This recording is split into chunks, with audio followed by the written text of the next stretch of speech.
Et si je vous disais que les plus grandes fortunes Bitcoin ne ressemblent pas toujours à ce que vous imaginez, pas forcément des milliardaires flamboyants, pas forcément des génies enfermés dans une pièce noire, devant 10 écrans, et parfois même pas du tout des gens que vous pourriez reconnaître dans la rue.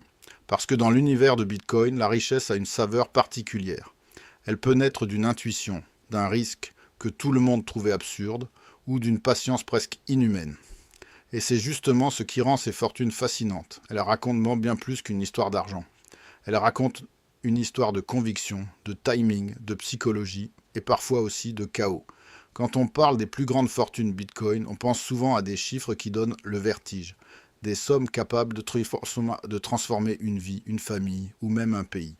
Mais derrière ces montants, ce qui compte vraiment, c'est la mécanique. Comment certaines personnes ont-elles vu ce que le reste du monde ne voyait pas encore? Comment ont-elles tenu quand le marché s'effondrait? Comment ont-elles résisté à la tentation de vendre trop tôt? Et surtout, qu'est-ce que cela nous apprend sur vous, sur moi, sur la manière dont les humains réagissent face à la peur et face à l'opportunité? Car oui, Bitcoin n'est pas seulement un actif, c'est un révélateur de caractère, un révélateur d'émotion, un révélateur de discipline. Les plus grosses fortunes construites autour de Bitcoin ne sont pas nées par hasard. Même quand une part de chance existe, et elle existe, la chance seule ne suffit jamais.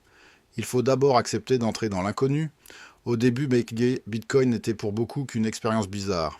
Une monnaie numérique sans banque, un système sans chef, un objet impossible à classer. Pour la plupart des gens, c'était trop abstrait, donc trop risqué, donc ignoré. Et c'est souvent comme ça que commencent les plus grands mouvements. Par le rejet, par le doute, par les moqueries. Les premiers à construire des fortunes sur Bitcoin n'ont pas acheté un actif populaire, ils ont acheté une idée encore fragile, une idée encore mal comprise, une idée que presque personne ne respectait. C'est là que se trouve la première leçon. Les grandes fortunes ne naissent pas toujours dans le confort. Elles naissent souvent dans l'inconfort, dans la zone où il n'y a pas de validation sociale, dans le moment où vous devez penser par vous-même. Et ça, très peu de gens savent le faire.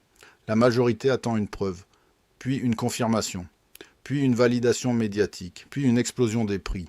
Et c'est à ce moment-là seulement qu'elle arrive. Mais à ce moment-là, la plus grande asymétrie a souvent déjà eu lieu. Ce mécanisme, vous le voyez partout en finance. Mais avec Bitcoin, il a été poussé à l'extrême. Parce que Bitcoin est volatile, très volatile. Cela veut dire que son prix peut monter très vite, mais aussi chuter brutalement. Et cette violence du mouvement agit comme un filtre. Elle expulse les impatients, elle épuise les nerveux, elle piège les cupides, elle teste les convaincus. Alors, qui sont réellement les grandes fortunes Bitcoin? Ce sont d'abord des profils très différents. Il y a ceux qui ont compris très tôt la portée technologique, il y a ceux qui ont perçu la dimension monétaire. Il y a ceux qui ont vu un actif rare avec une offre limitée, et il y a ceux qui ont simplement senti qu'un changement historique était en marche. Tous n'avaient pas le même raisonnement, mais ils ont souvent eu un point commun.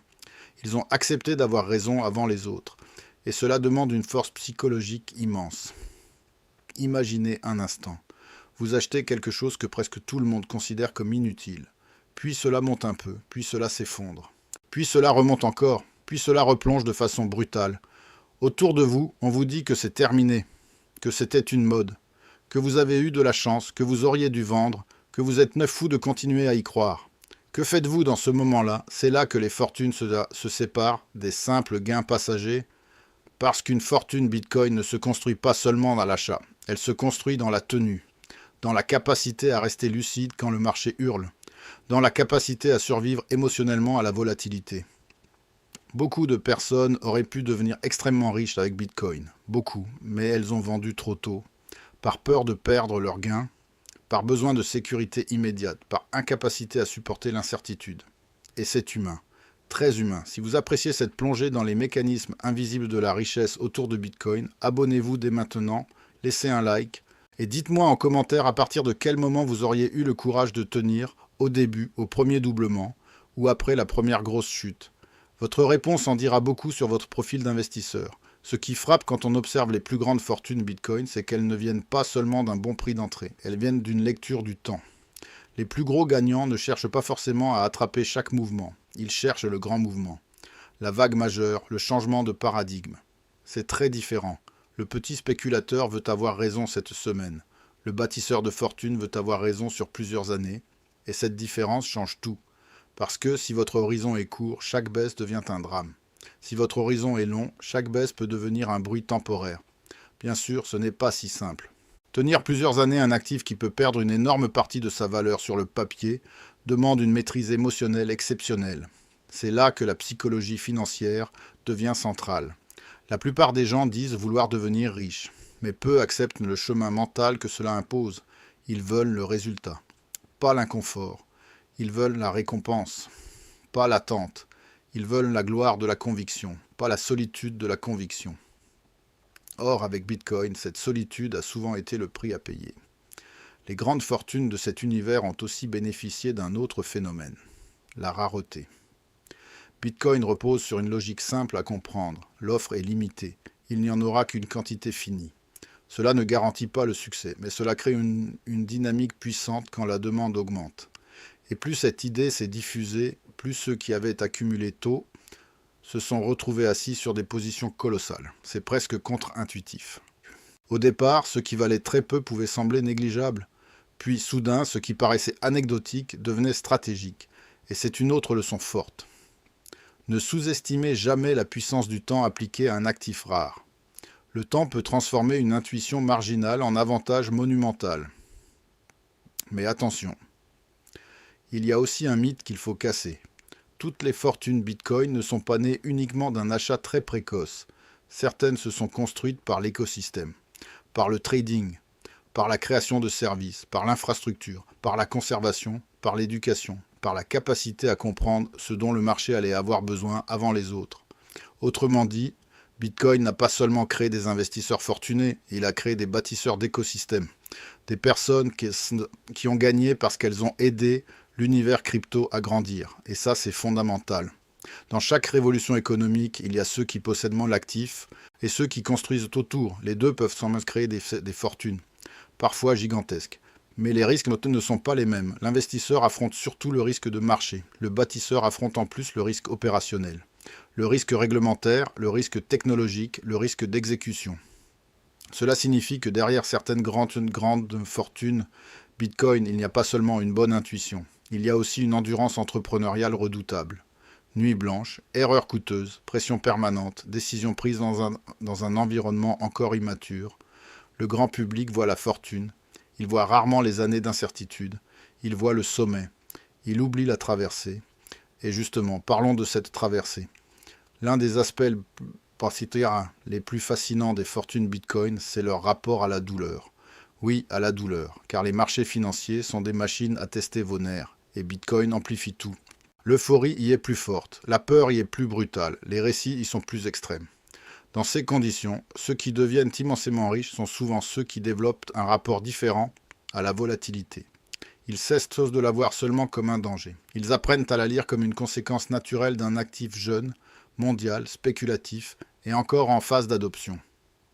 Cela ne veut pas dire qu'ils ne ressentent rien. Cela veut dire qu'ils ne prennent pas chaque secousse comme une vérité définitive. C'est une nuance capitale. Parce que sur les marchés, ce n'est pas l'émotion qui vous détruit, c'est votre manière de lui obéir. Vous pouvez ressentir la peur. Mais si vous agissez toujours sous la peur, vous serez presque toujours en retard. Vous pouvez ressentir l'euphorie. Mais si vous achetez toujours sous euphorie, vous paierez souvent trop cher. Les grandes fortunes Bitcoin ont souvent été capables de faire l'inverse de l'instinct collectif. Accumuler quand l'intérêt était faible, rester calme quand la panique dominait, et parfois allégé quand tout le monde se croyait invincible. C'est très dur. Parce que l'être humain est social, il cherche naturellement le groupe. Le consensus rassure. Mais en investissement, le consensus tardif coûte cher. Plus un récit est confortable, plus il est souvent déjà intégré dans les prix. C'est pour cela que les plus grosses fortunes paraissent évidentes après coup. Une fois que le succès est visible, tout le monde reconstruit l'histoire comme si elle avait été claire dès le départ. Mais non, elle ne l'était pas. Elle était floue, controversée, régulièrement menacée. Et c'est précisément dans ce brouillard que certains ont construit l'essentiel. Il faut aussi parler d'un piège majeur, le fantasme de la richesse instantanée. Bitcoin a créé des fortunes spectaculaires. C'est vrai, mais ce récit peut devenir dangereux si vous n'en retenez qu'une seule chose. L'explosion des gains. Pourquoi dangereux? Parce qu'il vous pousse à chercher le prochain miracle au lieu de comprendre le mécanisme profond. Et ce mécanisme n'est pas la magie, c'est l'asymétrie. un actif incompris, une probabilité perçue comme faible, un potentiel haussier immense, un risque très élevé, puis une adoption progressive, puis un changement de perception collective. C'est cela qu'il faut étudier, pas seulement rêver d'un enrichissement brutal. Sinon, vous devenez vulnérable à toutes les promesses faciles. Et dans le monde crypto, les promesses faciles coûtent souvent très cher. Les plus grandes fortunes Bitcoin nous enseignent aussi une forme de discipline intellectuelle. Elles montrent qu'il faut savoir distinguer un bruit passager d'une thèse de fond. Une rumeur ne change pas forcément le long terme. Une baisse soudaine ne détruit pas forcément la structure. Un emballement médiatique ne valide pas forcément une valeur réelle. Cette capacité à hiérarchiser l'information est rare, très rare. Dans un univers saturé d'opinions, de prédictions, de peurs et de slogans, garder un esprit clair devient un avantage concurrentiel, et cela vaut pour vous aussi. Que vous soyez investisseur, trader ou simplement curieux, la vraie question n'est pas seulement qui est devenu riche. La vraie question, c'est pourquoi eux ont tenu là où d'autres ont cédé. Pourquoi eux ont continué à apprendre quand d'autres cherchaient des raccourcis. Pourquoi eux ont respecté le risque au lieu de le nier. Car oui, il faut le dire sans détour, derrière les plus belles fortunes Bitcoin, il y a parfois une gestion du risque bien meilleure que ce que l'on imagine. On fantasme souvent sur l'audace. On parle moins de la prudence stratégique. Pourtant, les acteurs les plus solides savent que survivre est la priorité.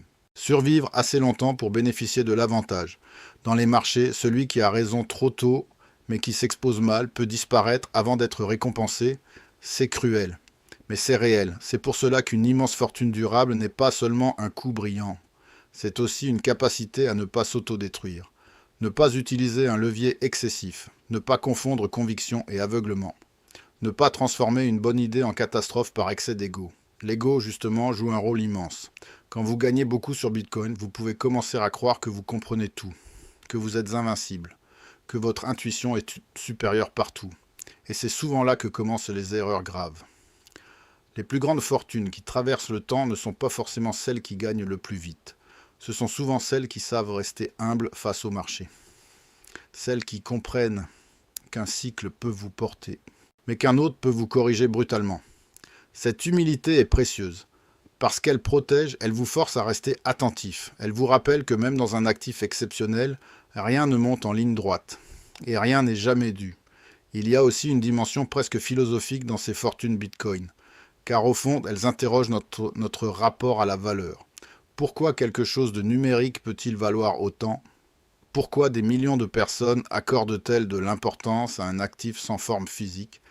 Pourquoi la rareté, la confiance distribuée et la résistance à la censure séduisent-elles autant ? Ces questions dépassent la spéculation. Elles touchent à la monnaie, au pouvoir, à la confiance et à la manière dont les sociétés choisissent ce qu'elles considèrent comme précieux. C'est aussi pour cela que Bitcoin attire des profils si passionnés. Pour certains, ce n'est pas seulement un investissement. C'est une lecture du futur.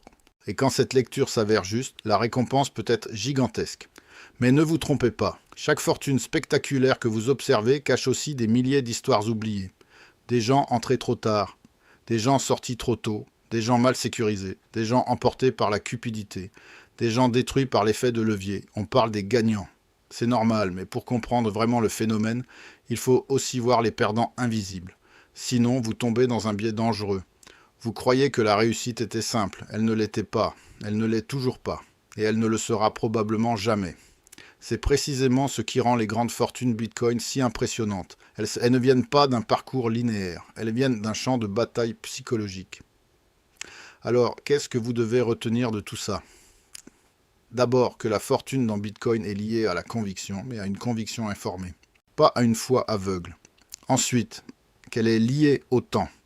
Le temps de comprendre, le temps de tenir, le temps de laisser un actif rare exprimer son potentiel. Ensuite encore, qu'elle exige une hygiène mentale, savoir encaisser les doutes, savoir rester prudent dans l'excitation, savoir rester rationnel dans le bruit. Et enfin, qu'elle repose sur une vérité simple mais difficile à vivre.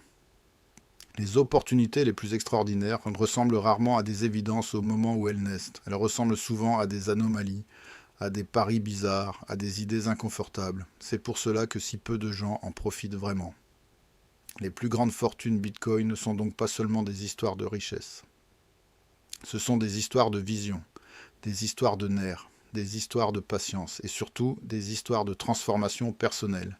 Car pour conserver une position qui change votre vie, il faut souvent devenir quelqu'un de capable de porter cette position. C'est peut-être ça, la leçon la plus puissante. Avant de vouloir la fortune, il faut développer la structure mentale qui peut la supporter. Sans cela, même un trésor peut vous échapper entre les doigts. Alors la prochaine fois que vous entendrez parler d'une immense fortune Bitcoin, ne regardez pas seulement le montant. Regardez la trajectoire. Regardez la solitude initiale. Regardez les années de doute. Regardez la discipline cachée et posez-vous cette question. Auriez-vous tenu, vraiment tenu, si personne autour de vous n'y croyait encore ? Si le prix chutait violemment, si les médias annonçaient à la fin, si vos proches vous disaient de tout vendre, c'est là que se joue l'essentiel, pas dans le fantasme, dans le comportement, toujours dans le comportement. Parce que les marchés récompensent parfois l'intelligence, mais ils récompensent plus souvent encore la maîtrise de soi. Et dans l'univers Bitcoin, cette maîtrise peut valoir une fortune. Une vraie fortune. Une fortune qui ne se mesure pas seulement en argent, mais aussi en lucidité acquise, en discipline forgée, en compréhension du monde qui change, et justement, dans la prochaine vidéo, on ira encore plus loin. On parlera de ceux qui ont tout gagné sur un cycle, puis presque tout perdu au suivant, pour comprendre pourquoi faire fortune est une chose, mais la conserver en est une autre.